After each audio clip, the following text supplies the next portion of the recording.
Well, I'm hoping to come to Springfield to hear what the results are from the state central committee members. I'll be driving down on Saturday morning, and I'm not sure it's at the inn at 8:35, so I'll be anxiously waiting to hear what they're. And I have no idea. I have no idea. Honestly, you have to believe me. Have you talked to the governor in the recent No. since the No. last round? Have not talked to him. Have you talked to anyone on his No, staff? it's somebody called me. I haven't talked to Mike Madigan. I haven't spoken. I came to Chicago. I presented my vision, my credentials for lieutenant governor, and I went back to my town hall meetings that day, and that's it. So I'm reading in the newspaper what the next steps are. So Was there anybody at the town hall meetings bring it up? everybody did. Okay. How did that? What was the reaction? What are you hearing? Well, a back couple home? people said they don't want to lose me, and I said not to worry. I would still, stay in touch and might not be answering my own phone, but I would definitely be the eyes and the ears for the governor. And then many people actually were very happy and applauded when I said I was actually applying for the job. So. There's a lot of indication that you might be the front runner. Do you consider yourself the front runner? I don't. There's no indication to me that I am the front runner except what I'm reading in the paper. Nobody has said to me except that I'm one of 17 finalists. So it's a waiting game for me and everybody else. Nobody has pulled me aside and told me that I'm, the top 3 or 4th, the top tier. I'm not hearing that at all. So Quinn hasn't indicated No. anything to you? You're suddenly very popular with your colleagues. Senator Hendon was saying very nice I things know. about you. I know. I'm delighted to hear that. Politics makes for strange bedfellows. Did you feel the hearing process over the weekend, was that a fair process for finding a replacement for Lieutenant Governor?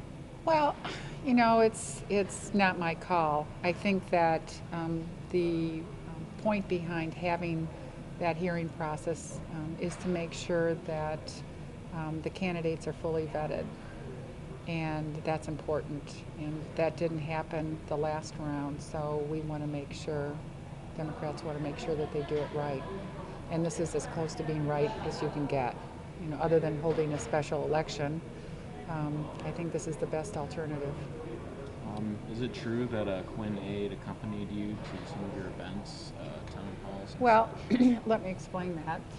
I had 3 town hall meetings scheduled on Saturday, and I wanted to also get to either Schaumburg, Hoffman Estates, or Chicago.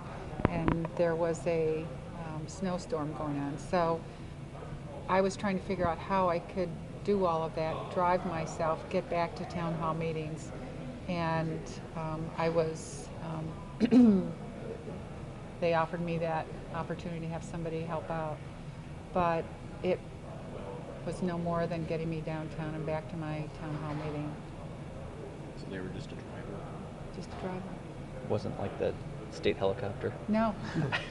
And honestly, I might not have been able to make it if I hadn't had some assistance, because let me just lay it out for you. I was in Lake Bluff at 9 o'clock in the morning, Highland Park at 11:30 in the morning, and Des Plaines at 2 in the afternoon. So I had to be 4 places at the same time.